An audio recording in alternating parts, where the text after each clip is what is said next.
very much, Your Excellency President. 예, 소장이거든요. I call on nations. What if I told you that dictators around the world have formed their own version of a multinational corporation? A shadowy network that shares tactics, trade favors, and works together to undermine democracy globally. Welcome to Autocracy Inc., the most dangerous company you've never heard of. Welcome to Fuel for Your Thoughts. Today, we're diving deep into one of the most pressing issues of our time, the rise of modern autocracies and how they're working together to reshape the global order. This isn't just another story about dictators. It's about a sophisticated, interconnected network that's challenging democracy on a global scale. Our guide for this journey is Anne Applebaum's book, Autocracy, Inc. Applebaum, a Pulitzer Prize-winning historian and journalist, has painted a stark picture of a world where autocrats are not just surviving, but thriving, and doing so by working together in ways we've never seen before.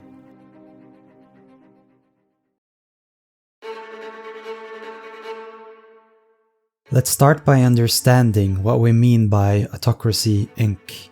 This isn't a formal organization or alliance. Instead, it's a loose network of authoritarian regimes that have found common cause in preserving their power and wealth. From Russia to China, Venezuela to Iran, Belarus to Zimbabwe, these regimes may have different ideologies and historical backgrounds, but they've discovered that they're stronger when they support each other. What sets these modern autocracies apart from the dictatorships of the past?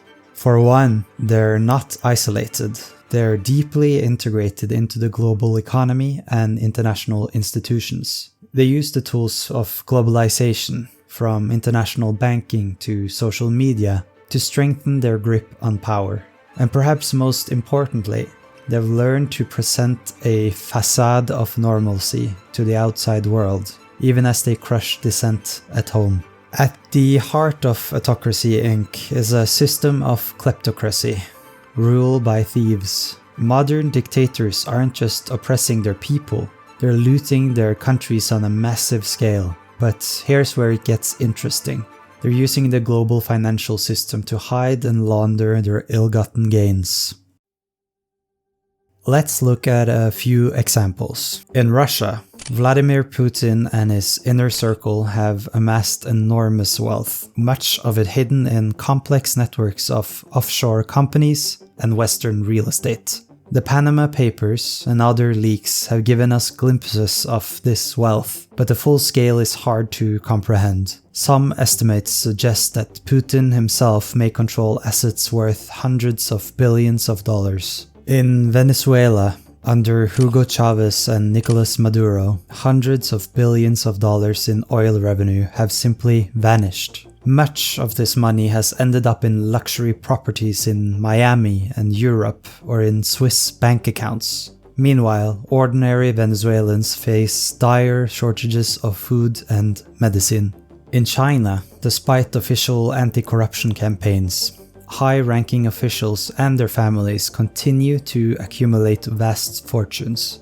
Much of this wealth finds its way into real estate in cities like Vancouver and Sydney, distorting local property markets. But it's not just about money.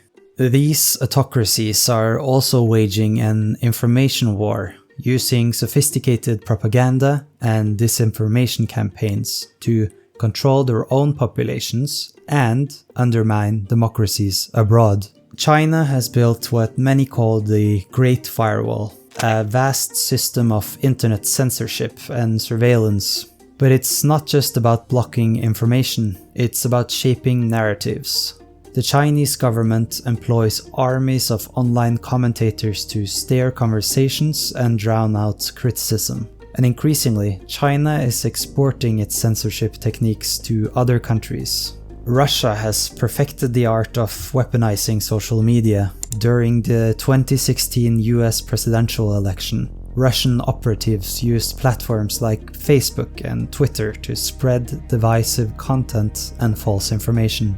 But this wasn't a one-off event. It's an ongoing campaign to sow confusion and undermine trust in democratic institutions around the world. In Iran, the regime has created a halal internet, a highly controlled national intranet that allows the government to cut off access to the global internet at will. This has been used to suppress information about protests and human rights abuses. These autocracies aren't just defending themselves, they're actively trying to reshape the international order.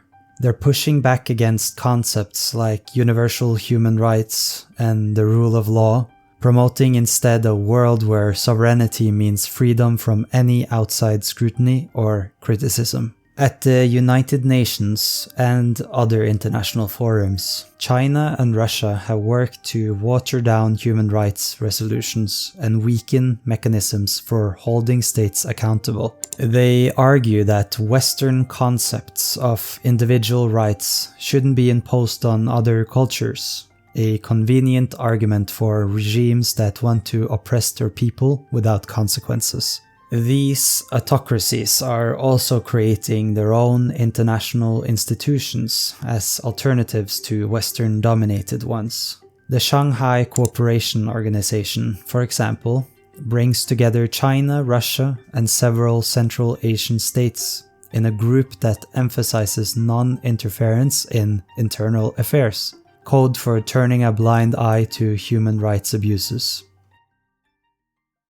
But perhaps the most insidious aspect of Autocracy Inc. is how it reaches into democratic societies. The tentacles of this system extends far beyond the borders of authoritarian states. Corrupt money from autocracies flows into Western real estate markets, financial institutions, and even political campaigns. London, New York, and Miami have become havens for kleptocrats looking to park their ill-gotten gains. This influx of dirty money doesn't just distort local economies, it can also buy influence and corrode democratic institutions. Autocratic propaganda finds its way onto our social media feeds and sometimes even into mainstream media.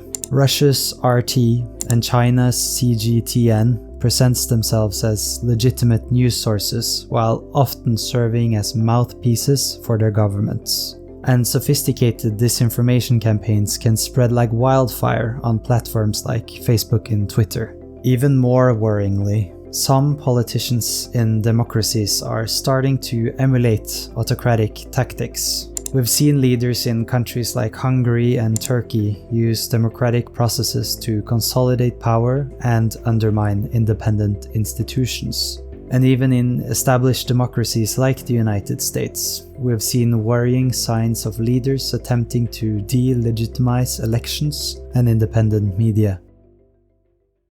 So, what can be done to counter this threat? Applebaum argues that democracies need to wake up and work together. Here are some key points. Combat kleptocracy. We need stronger laws and enforcement to prevent the flow of corrupt money into democratic countries. This means closing loopholes in financial regulations, cracking down on anonymous shell companies, and giving law enforcement the resources to follow complex money trails. Counter disinformation. Social media companies need to take more responsibility for the content on their platforms. But beyond that, we need better digital literacy education to help citizens navigate the complex information landscape.